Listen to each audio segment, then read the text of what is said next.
네, 여러분 안녕하세요. 나무쌤입니다. 저번 시간에 이어서 이번 시간은 제초제에 대해서 한번 배워보도록 하겠습니다. 저번 시간까지는 이제 살균제, 살충제까지 저희가 배웠었고, 이번에 제초제를 배우는데, 제초제는 이제 잡초를 죽이는 거죠. 잡초를 죽이는 약. 우리가 잡초라고 하면은 사실 이 잡초의 개념이 불분명합니다. 누구한테는 잡초일 수도 있고 누구한테는 잡초가 아닐 수도 있어요. 또 어떤 상황에 따라서 걔가 잡초가 될 수도 있고 잡초가 안 될 수도 있는데, 어쨌든 이 필요에 의해서 잡초라고 생각했던 이런 초본류, 대부분 초본류가 잡초죠. 네, 이런 잡초를 죽이는 것, 그게 제초제입니다. 자, 제초제 작용점의 종류 먼저 보실 텐데요. 제초제의 작용점은 특정한 작용점 하나로 고정된 경우도 있으나 둘 이상의 작용점을 갖는 경우도 많으며 사용 방법에 따라 작용점이 변하기도 합니다. 자, 작용점이 하나가 아니고 둘 이상의 작용점을 갖는 경우도 있다고 하네요. 대체로 광합성 저해, 호흡 저해, 호르몬 작용 저해, 생체 내 생합성 저해 등으로 이제 구분할 수 있다고 합니다. 그럼 작용점에 어떻게 도달하게 되느냐? 제초제는 식물의 뿌리, 잎, 줄기 및 어린 싹을 통하여 흡수되게 됩니다. 네. 제초제 같은 경우는 이제 식물체 내에 이런 초분류가 있으면은 식물체 내에 직접적으로 들어가는 거기 때문에 이 식물체의 직접적인 뿌리, 잎, 줄기를 통해서 직접적으로 흡수가 되는 거고요. 식물의 잎은 바깥의 표피가 왁스로 되어 있고 그 내측에 큐틴, 팩틴 및 셀룰로스의 순으로 배열되어 있어 내부로 갈수록 극성이 높아진다고 하는데, 극성이 뭐였죠? 대표적인 게, 그쵸? H2O라고 했었고, O 이렇게 있었고, 산소 이렇게 있었고, 수소 이렇게 있었는데, 이 산소가 전기 음성도가 굉장히 컸었죠. 전기 음성도란 이제 전자를 끌어당기는 힘을 말하는 거고, 이 수소에 있던 전자를 끌어당기다 보니까 이 산소 쪽이 마이너스, 수소 쪽이 플러스가 된다고 했었어요.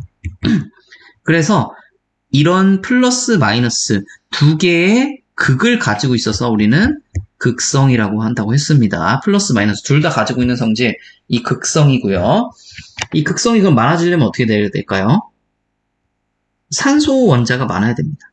산소 원자가 많이 포함되어 있어야 됩니다. 어쨌든 그 얘기를 하는 거고, 자, 투가시 제초제의 극성 정도에 따라 영향을 받게 됩니다. 극성인 물질은 극성인 물질과 어떻게 되죠? 잘 녹게 되죠? 이런 차이를 이용한다는 거예요. 자, 뿌리를 통한 흡수는 아포플라스트, 심플라스트 및 아포심폴라스트의 세 가지 경로를 통해 일어나게 됩니다. 자, 아포플라스트 경로 뭐라고 했었죠, 이거? 그쵸. 세포 사이를 찍고 가서 우리가 아포 이랬잖아요. 아포. 세포 사이를 찍고 가서 아포. 그래서 아포플라스트. 제초제가 카스페리안 스트립, 카스페리안 대거든요. 를 통해서 물관부로 이동을 하고요. 이건 대부분 물관부로 이동하고, 자, 심플라스트 같은 경우에는 이건 심플하게 세포를 뚫고 이렇게 간다고 했었잖아요. 세포벽 투과 후 원형질 연락사. 원형질 연락사를 통해서 이 세포 간에 물질 교환을 하잖아요. 이 원형질 연락사에 의해서 체관부로 이동을 하게 됩니다. 그래서 여러 경로를 통하여 식물체 내로 흡수된 제초제는 아포플라스트, 심플라스트, 세포 간극을 통하여 식물체 각 부위로 이동해서 작용점에 도달하고 그 작용점에 도달해서 제초 효과를 내게 되는 거고, 이제 그 잡초를 죽이게 되는 거죠. 자, 그럼 또 시간이 왔습니다. 이 작용기작에 따른 분류, 이번엔 제초제 버전입니다. 제초제 버전. 첫 번째는 지질 생합성을 저해하는 건데요. 자, 우리가 보통 지질의 가장 기본적인 단위가 되는 게 뭐죠? 바로 이 지방산입니다. 지방산. 지방산이 지질의 가장 기본이 되는 물질인데, 이 지방산을 합성하기 위해서는 아세틸 코A라는 요 물질이요. 뭐가 되면 되냐면은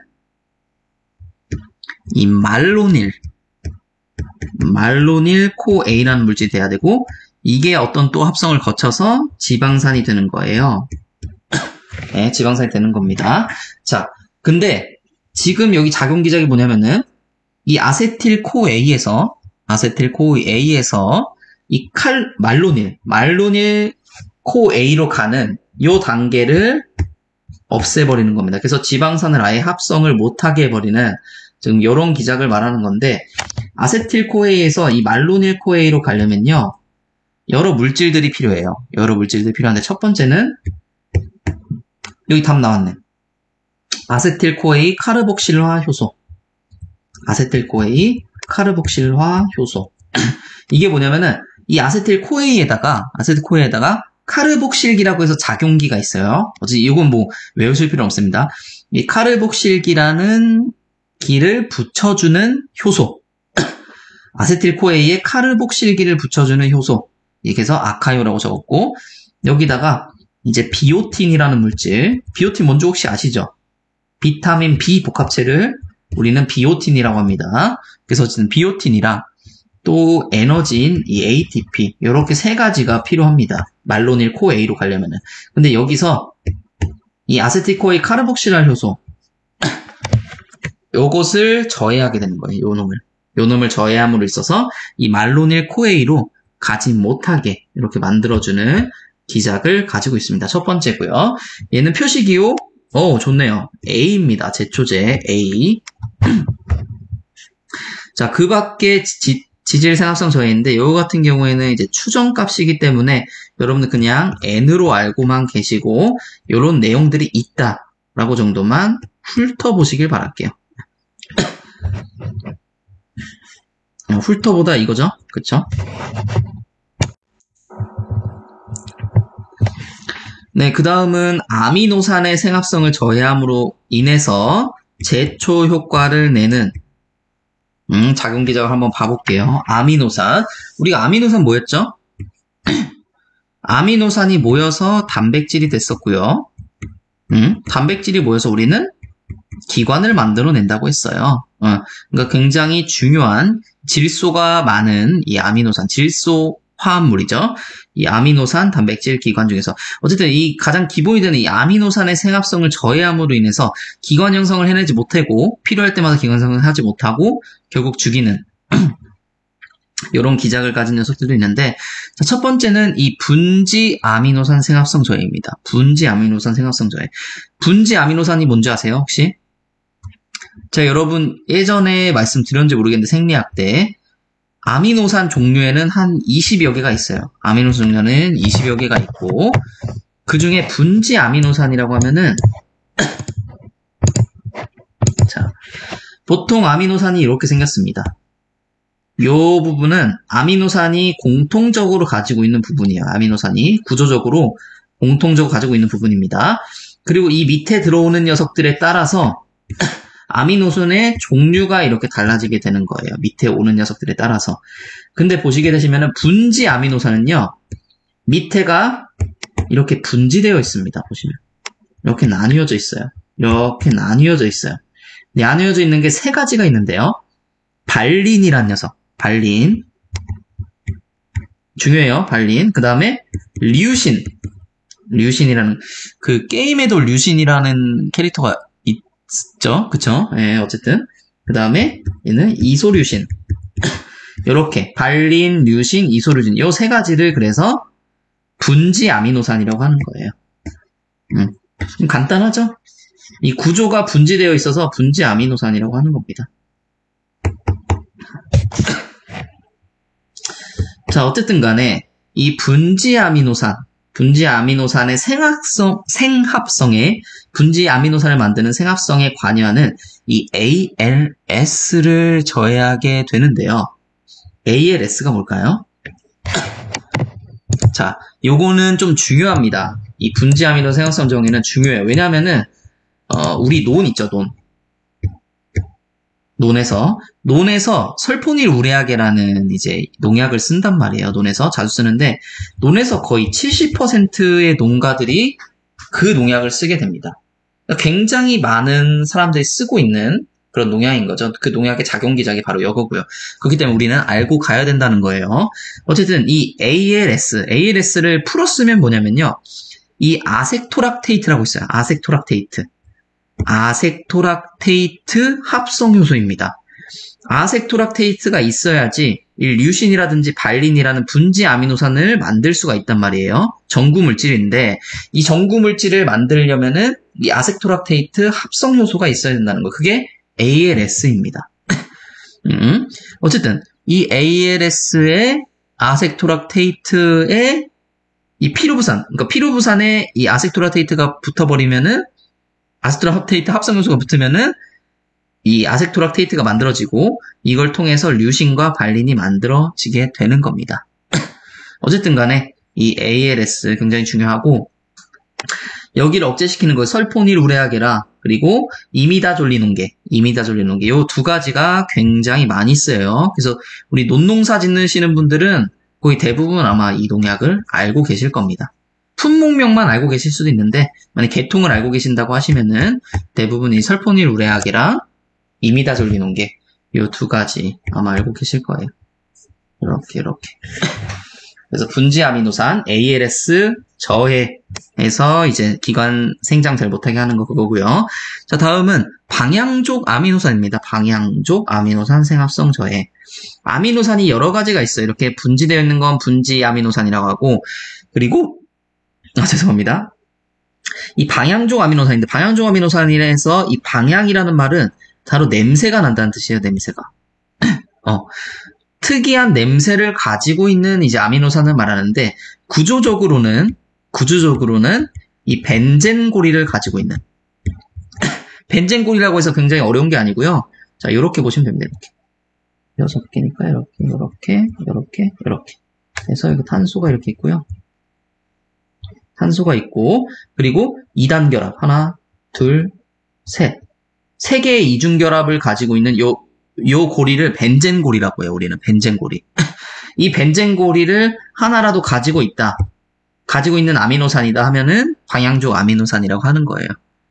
요걸 가지고 있으면 방향족 아미노산이라고 하는 겁니다. 어쨌든 요런 구조를 가지고 있는 게 이 페닐알라닌, 티로신, 트리토판 요 세 녀석이 이제 가지고 있는데 요거의 생합성에 관여하는 이 EPSP 합성효소라고 있습니다. EPSP 합성효소 있는데 요것을 저해해서 황백화 현상을 초래하는 것이라고 하네요. 그래서 그러니까 다시 한번 말씀드리면은 이 아미노산, 방향족 아미노산, 벤젠고를 가지고 있는 방향족 아미노산의 생합성에 관여하는 이 EPSP 합성효소를 저해해서 황백화 현상을 초래하는 것이 바로 이 표시기호 G, 방향족 아미노산 생합성 저해입니다. 자, 여기서 많이 들어보신 거 있는데 이 글리포세이트, 글라이신계의 글리포세이트가 이제 국내에서 요걸로 이제 사용이 되고 있습니다. 글리포세이트 많이 들어보셨죠? 자, 다음은 글루타민 합성효소 저해인데요. 표시기호 H입니다. 표시기호 제가 말씀 안 드려도 표시기호는 무조건 이렇게 연관지어서 무조건 외우시길 바랄게요. 자, 이 글루타민 합성효소 저해인데 글루타민 합성효소에 의해서 글루타메이트랑 암모니아로부터 합성이 됩니다. 그래서 이 합성효소가 없게 되면은 이 두 개가 어떻게 돼요? 굉장히 많이 축적이 되겠죠. 축적이 되면서 세포를 파괴하고 광계 1, 2에 대한 직접적인 저해 및 광인산화 반응 저해를 초래하게 됩니다. 그래서 얘도 글루포시네이트 암모늄 등이 대표적으로 있다고 하네요.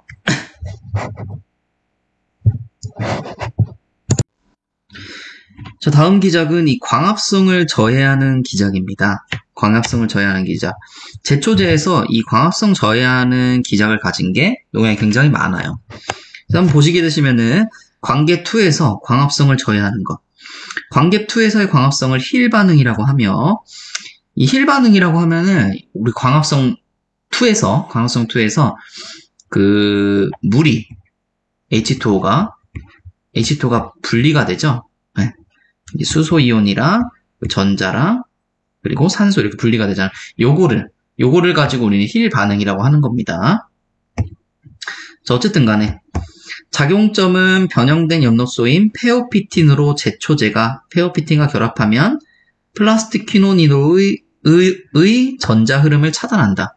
자, 무슨 말인가 싶을 겁니다. 하지만 우리가 광합성의 과정을 알고 계신다고 하면은 요것에 대해 아실 수 있을 거예요. 지금 말하는 게 뭐냐면은 자, 제 책에 나와 있는 부분이죠. 광반응을 이렇게 부식도로 정리한 건데 지금 이 부분입니다. Z2 관계, 이 관계에서의 얘기를 하는 겁니다. 이 관계에서 전자를 어디로 쏴주죠? 받은 거를 이 플라스토퀴노로 쏴줍니다. 여기를 저해한다는 거예요. 여기를 저해한다는 건데 페오피틴이란 말이 나왔는데 페오피틴이 뭘까요? 페오피틴. 자, 한번 볼게요. 저 관계를 확대시키면요. 제 요 사진 예전에 광합성 파트에서 조금 더 자세히 제가 다뤘으니까 여기서는 간단하게 말씀드릴게요. 자, 빛의 입자인 이 광자가 이 관계2입니다. 전체가 지금 관계인데 관계2인데 관계2 안에 있는 이 안테나 색소한테 광자를 쏴줍니다. 그러면 이 안테나 색소는 들뜬 상태가 되고요. 들뜬 상태로 이렇게 쭉쭉쭉 에너지를 이렇게 쏴줍니다. 그리고 결국엔 어디로 가냐면은 이 반응 중심 복합체라는 단백질로 가요. 가운데 반응 중심 복합체라는 게 있거든요. 그리고 그 안에 있는 이 엽록소 A한테 마지막 에너지를 뿅 쏴줍니다. 그럼 이 엽록소 A가요. 전자를 쏴줘요. 전자를. 어디로 쏴주냐? 제 1차 전자 수용체로 쏴줍니다. 이 전자 수용체 이름이 페오피틴입니다. 이번에 나오는 이 페오피틴이 여기서 나오게 되는 거예요. 그래서 이 페오피틴은 또 어디로 전자를 쏴주냐? 그쵸. 얘가 바로 플라스토퀴논으로 이제 쏴주게 됩니다. 그리고 지금 요 녀석의 작용 기작은 이 페오피틴에서 플라스토퀴논으로 전자가 못 가게 막아주는 그런 역할을 하고 있는 거죠, 지금. 이렇게 보시면 되시고요.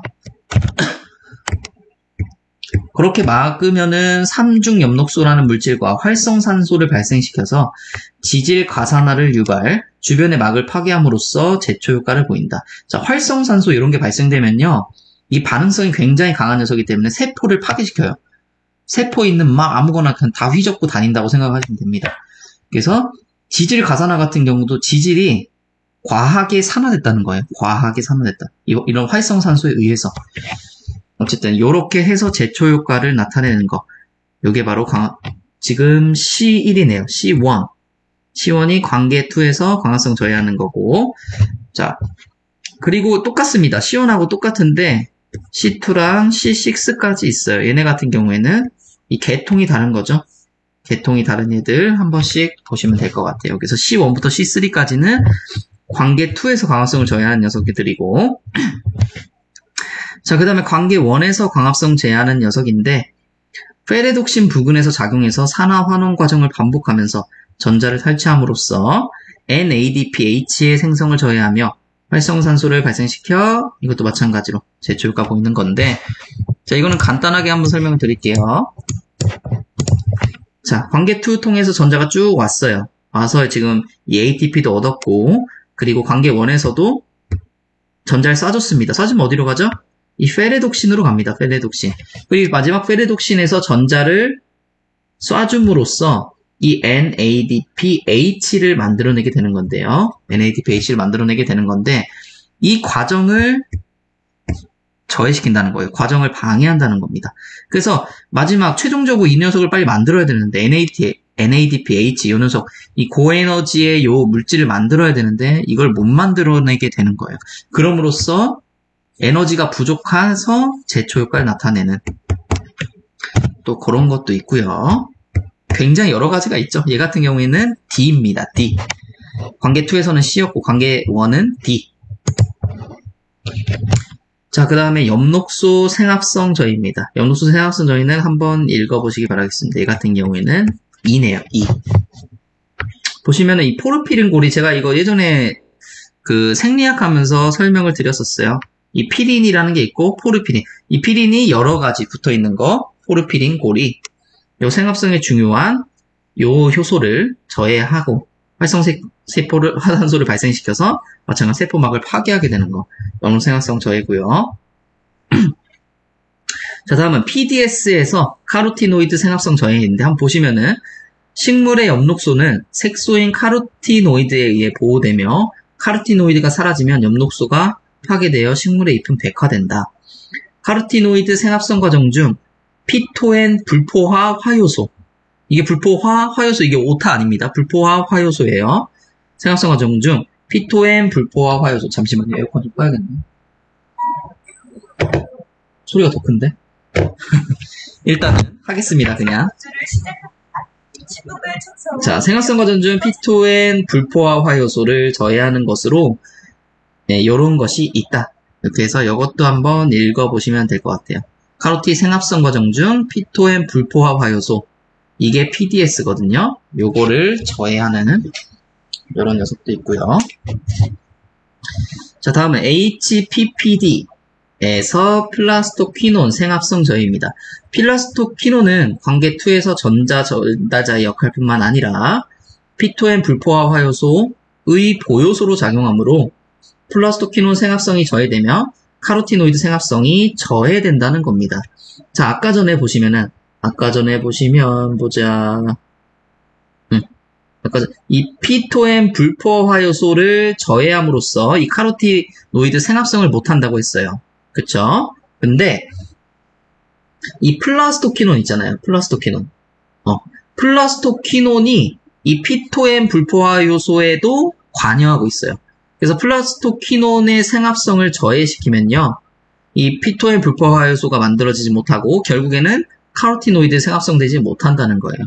요렇게 좀 어느 정도는 연관이 돼 있는 게 6번이랑 7번이죠. 그래서 6번은 F1, 7번은 F2로 이제 나눠지게 된 겁니다. 마지막으로 그냥 카로티노이드 생합성을 바로 저해시키는 녀석인데, 얘는 작용점이 불명확하니까 그냥 이 표시교만 외워두는 걸로 할게요. F3입니다. 다음은 엽산 생합성 저해인데, 이런 거는 한번 읽어보시고요. 제가 그냥 읽어보라고 말씀드린 것은 실제 농약으로 많이 쓰이는 부분은 아니고, 아니거나 아니면은 자세하게 밝혀지지 않은 것들, 그런 것들은 그냥 이름이랑 이 표시기호만 지금 말씀드리고 있습니다. 자, 다음은 이 세포 분열을 저해하는 건데요. 세포 분열을 저해하는 거. 우리 저번에 살균제 때인가? 그때도 했었죠. 자, 미세소간, 마이크로튜블, 미세소간 조합을 저해하는 거. 자, 튜블린과 결합하여 미세소간 중합체를 형성을 저해하는 것으로 땡땡땡 요런 게 있다. 자, 보시면은 미세소간, 예전에 한번 보여드렸었어요. 이렇게 생겼었죠. 그래서 마이크로튜블, 이게 뭐라고요? 미세소간이고, 이 미세소간을 구성하는 것에는 이 알파튜블린과 베타튜블린이 있다고 했었어요. 이 알파튜블린과 베타튜블린이 있다고 했었어요. 여기에 모여서 미세소간이라고 했었습니다. 다시 한번 여러분들 상기시켜 드리는 거고요. 저 아까 있던 그 튜블린에 결합을 해가지고 이 미세소간을 못 만들게 만드는 거예요. 네, 그게 미세소간 조합 저해고요. K1입니다. 자, 그 다음에 K2네요. K2면 당연히 얘랑 좀 비슷하겠죠. 세포분열 미세소간 형성 저해. 세포분열일 마이크로튜블 미세소간이죠. 미세소간 중합체 형성을 저해하는 거. 얘도 비슷하네요. 하지만 자세하게 안 나와 있다는 점이죠. 얘는 튜블린과 결합한다고 나와 있는데 얘는 자세하게 안 나와 있습니다. Q2고요. 다음은 K2고요. 그 다음에 K3인데 K3 한번 읽어보세요. 네. 자, 다음은 6번째 작용기작입니다. 세포벽, 셀룰로스 합성을 저해한다는 겁니다. 제초제 자체가 식물을 가해하는 거예요. 식물을 직접적으로 이제 가해하게 되는 게 이제 제초제인데, 그렇기 때문에 이 가해하는 대상의 세포벽에는 뭐가 있어요? 세포벽이 일단 있고요. 생물이기 때문에. 그리고 셀룰로스가 있습니다. 섬유소가 있단 말이에요. 그렇기 때문에 이 셀룰로스를 합성을 저해하게 되면 얘 어떻게 되겠어요? 당연히 죽겠죠? 셀룰로스 합성을 저해. 자, 읽어보시면 식물의 세포벽은 큐틴, 팩틴, 셀룰로스, 헤미셀룰로스 등으로 구성되고 셀룰로스가 많은 부분을 차지하고 있습니다. 그래서 그 셀룰로스의 합성을 저해하는 기작을 가지고 있는 거 L입니다. L. 셀룰로스, 다시 한번 L. 자, 다음은 에너지 대상, 호흡을 저해하는 건데요. 식물도 호흡을 하죠. 식물의 미토콘드리아에서, 그렇죠, 호흡을 해서 뭘 얻어내죠? ATP, 에너지를 얻어내잖아요. 그쵸? 자, 탈공역, 막파기라고 하는데 에너지 생성 과정에 작용하는 제초제는 대부분이 탈공역에 의한 산화적 인산화 과정을 저해하는 것이다. 이 호흡의 마지막 단계, ATP를 가장 많이 생성하는 단계, 세 번째 단계인 이 산화적 인산화 과정을 저해하는 겁니다. 어떻게 저해하냐면은 미토콘드리아 내막의 내 외측 간 수소 이온 농도 차이가 발생을 하죠. 그리고 이걸 통해서 ATP 합성 요소를 통해서 수소 이온이 이동하면서 이 ATP가 생성이 된단 말이에요. 근데 이 탈공역 작용제는 이 수소 이온 농도 차이를 없애는 겁니다. 농도 구배를 아예 없애버려요. 그래서 ATP 생성을 저해하는 것입니다. 자, 이거 제가 굉장히 많이 지금 보여드리고 있는데,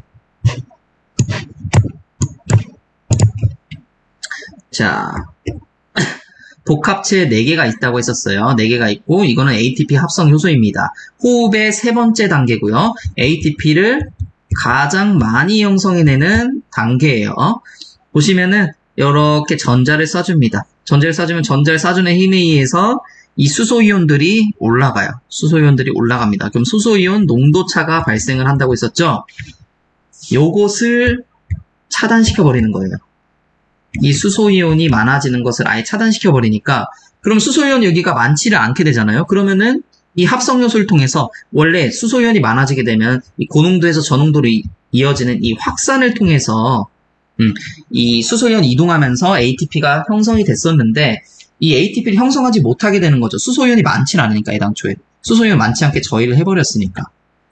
이렇게 작용기작이 있다는 겁니다. 요런 작용기작을 가지고 있다는 거고요.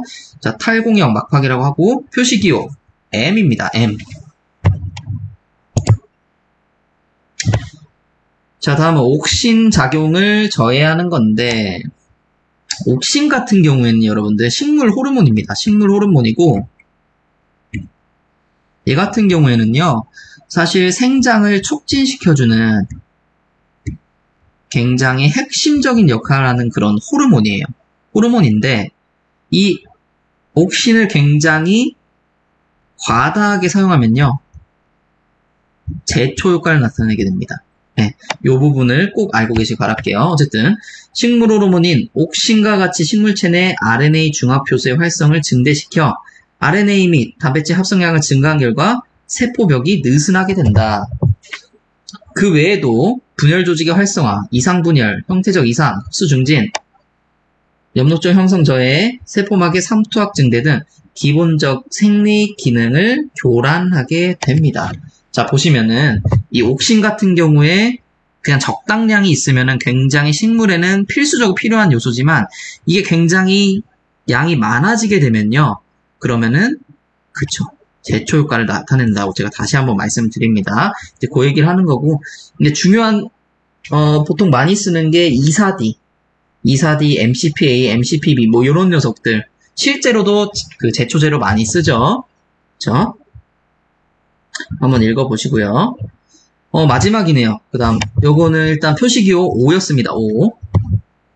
다음은 옥신 이동을 저해하는 건데, 옥신의 급 이동을 방해하여 분열 조직 및 뿌리 부위의 옥신 편형을 깨트리는 것으로 이런 것이 있다. 옥신 같은 경우에는 나무가 이렇게 있으면은 이 끝에 눈에서 보통 만들어지죠. 그래서 이 밑에 쪽으로 만들어지게 되잖아요. 그쵸?